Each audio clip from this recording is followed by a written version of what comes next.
बिस्मिल्लाहिर्रहमानिर्रहीम। सबसे पहले तो मैं आपका शुक्रिया अदा करता हूँ आपके चैनल का कि आपने हम तक अप्रोच किया। मैं आपके चैनल की वसातत से आवाम को ये बताना चाहता हूँ कि कोरोना वायरस एक बड़ी मुहलक बीमारी है और ये आपसी मेल जोल से बढ़ता है।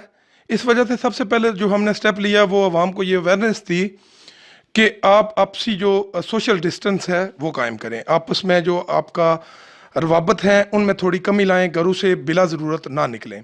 दूसरे मरहले पे जब इसमें शिद्दत आई तो हमने आवाम में अवेयरनेस के लिए मास्क, ग्लव्स और सैनिटाइज़र डिस्ट्रीब्यूट किए और फिर हम अपनी वसात के मुताबिक अपनी मदद आप के तहत हमने जब देखा कि लॉकडाउन का सिलसिला शुरू हो गया है और हमारे इलाका में बहुत सी आवाम ऐसी है जो डेली वेजेस की है, तो फिर हमने उनके लिए एक राशन ड्राइव का बंदोबस्त किया और हम इस वक्त तक अल्हम्दुलिल्लाह 300 से 400 घरानों को राशन तकसीम कर चुके हैं और आज भी आपके सामने एक गाड़ी राशन हमने तकसीम किया है।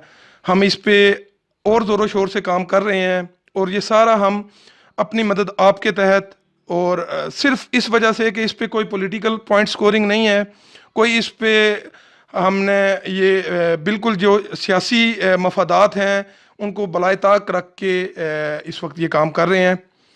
और अगला जो प्रोजेक्ट है, अगला प्रोजेक्ट हम वफाक में क्योंकि पाकिस्तान तहरीक इंसाफ की हुकूमत है, हम उनसे राब्ते में हैं, हम उनके साथ लोगों की तफसीलात शेयर कर रहे हैं और हमें उम्मीद है कि जल्द पंजाब और वफाक की तरह आज़ाद कश्मीर में भी एक अच्छा पैकेज दिया जाएगा जिससे हमारे हल्का के लोग भी मुस्तफ़ीद। बिल्कुल उमर साहब, मुझे एक चीज़ यहाँ पे वाज़ेह कीजिएगा। जिस तरह से वज़ीर-ए-आज़म पाकिस्तान इमरान खान साहब ने टाइगर फोर्स का एक सिलसिला शुरू किया, आज़ाद कश्मीर में वो फाल होगी या नहीं होगी?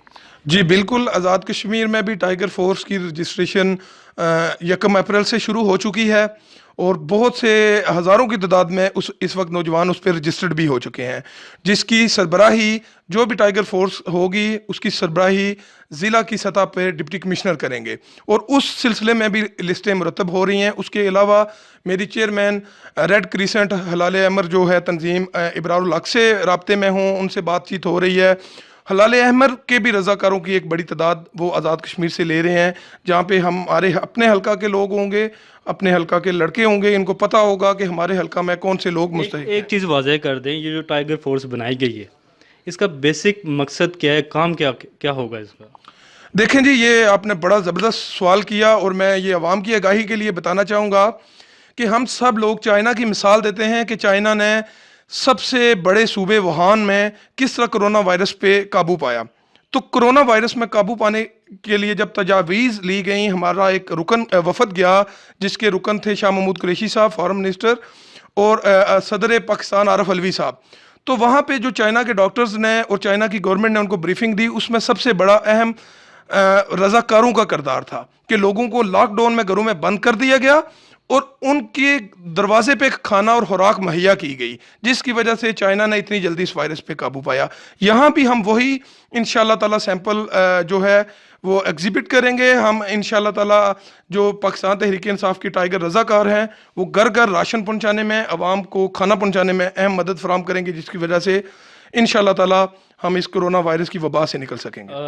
आपने जो हल्के की आवाम है, आपको आ रहा है कि ये लोग वाकई इस मामले में संजीदा है? आपको संजीदगी नजर आई कोरोना के हवाले से? बिल्कुल जी, मैं आपको ये बताता चलूँ कि नो डाउट हमारे लोग अब आज़ाद कश्मीर के दूसरे हलकों की निस्बत ज़्यादा बाशऊर हैं और सबसे अहम किरदार आप लोगों ने और मीडिया ने यहाँ पे अदा किया है कि यहाँ पे हमारे जितने भी बरनाला के कश्मीर प्रेस क्लब के सहाफ़ी हैं उन सब ने अपनी अपनी जिम्मेदारियाँ पूरी करते हुए लोगों को इस चीज़ की तरफ राग़ब किया कि वो सोशल डिस्टेंस की तरफ आएँ, कम से कम घरों से निकलें और बिला ज़रूरत ना निकलें। और आप देखेंगे कि सबसे ज़्यादा इस वक्त हल्का बरनाला की यूथ मुतहरक है जो लोगों को बिला वजह घरों से निकलने से रोक रही। इस वक्त मैं समझता हूँ कि इंतज़ामिया ने अपनी हैसियत के मुताबिक, अपनी बसात के मुताबिक, अपनी औकात के मुताबिक अच्छा काम किया है और इस वक्त हमें कोई अपोजिशन और गवर्नमेंट खेलने की ज़रूरत नहीं है। इस वक्त हमें कौम बनने की ज़रूरत है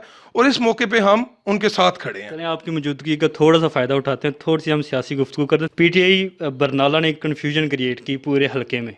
आपसे मैं पूछता हूँ, क्योंकि आपके जो ताल्लुकात हैं, जो सीनियर लीडरशिप है आपके बहुत करीब है, मैं आपसे पूछता हूँ کہ برنالہ کا کپتان کون ہے؟ دیکھیں برنالہ کی کپتانی کے لیے اس وقت 3 سے 4 امیدوار دوڑ میں ہیں، ٹھیک ہے. یہ لیٹ دی لیڈرشپ ڈیسائیڈ، کہ لیڈرشپ کو یہ فیصلہ کرنے دیں کہ وہ کس کو سمجھتے ہیں کہ وہ آگے پاکستان تحریک انصاف. گزشتہ الیکشنز میں لیڈرشپ نے ایک فیصلہ کیا تھا جس میں آپ کو اتحاد کرنا پڑا تھا مسلم کانفرنس کے ساتھ. اگر دوبارہ سے آپ کو لیڈرشپ بولتی ہے کہ آپ اتحاد کریں تو کیا آپ کریں گے؟ سب سے پہلے تو میں آپ کو یہ ایک بات کلیئر کر دوں کہ یہ ناممکنات میں سے ہے. اب کسی بھی پاکستان تحریک انصاف بہت سے موقعوں پہ سبق سیکھ چکی ہے. کاف لیگ جیسے مردہ گھوڑے میں جان ڈال کے انہوں نے وہ پاکستان میں دیکھ لیا کہ ان کے ساتھ کیا ہوا. میرا نہیں خیال کہ پاکستان تحریک انصاف آزاد کشمیر میں ایسی کوئی غلطی کرے گی. مستقبل میں ہم آپ کو برنالہ کا کپتان دیکھ رہے ہیں؟ جی کوشش تو یہی ہے کہ پاکستان تحریک انصاف کے ٹکٹ سے یہاں سے الیکشن لڑا جائے اور اپنی عوام کے لیے کوئی پولیٹیکل فورم پہ آ کے خدمت کی.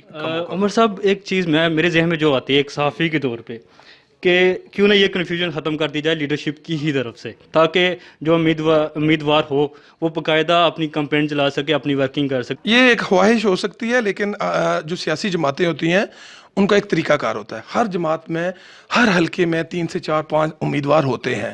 جماعت کا پارلیمنٹری بورڈ بنتا ہے، انٹرویوز ہوتے ہیں، اس کے بعد فیصلہ ہوتا ہے. عمر صاحب دیکھیں اب الیکشن کو تقریباً کوئی 1.5 سال کا عرصہ رہ گیا، کم از کم اب تو یہ کنفیوژن ختم ہو جانی چاہیے تھی. نہیں بالکل ایسا نہیں ہوتا. آپ دیکھیں گے کہ جب یہ پارلیمنٹری بورڈ بنتا ہے، میں آپ سے پھر وہی بات کروں گا، پارلیمنٹری بورڈ نے فیصلہ کرنا ہوتا ہے کہ کون کتنا قابل اعتماد ہے یا کون کتنا قابل ہے وہ آگے آ کے پارٹی کو لیڈ کرے. تو لہٰذا اس وقت تک تو سب کو انتظار کرنا ہوگا اور اس میں بھی شامل ہوں. بہت شکریہ، بیسٹ آف لک عمر صاحب، اور انشاءاللہ آپ سے مزید ہم وقت لیتے رہیں گے اور یقیناً آپ ہمیں وقت دیں گے. بہت شکریہ جی. میں آپ کے توسط سے ایک دفعہ پھر عوام علاقہ کے لیے ایک میسج دینا چاہوں گا کہ خدا را بلا ضرورت گھروں سے باہر نہ نکلیں. اگر نکلتے بھی ہیں تو حفاظتی تدابیر اختیار کریں اور سوشل ڈسٹینس، آپسی میل جول میں فاصلے کا اہتمام کریں. بہت شکریہ. اللہ آپ کا اور ہم سب کا حامی ناصر.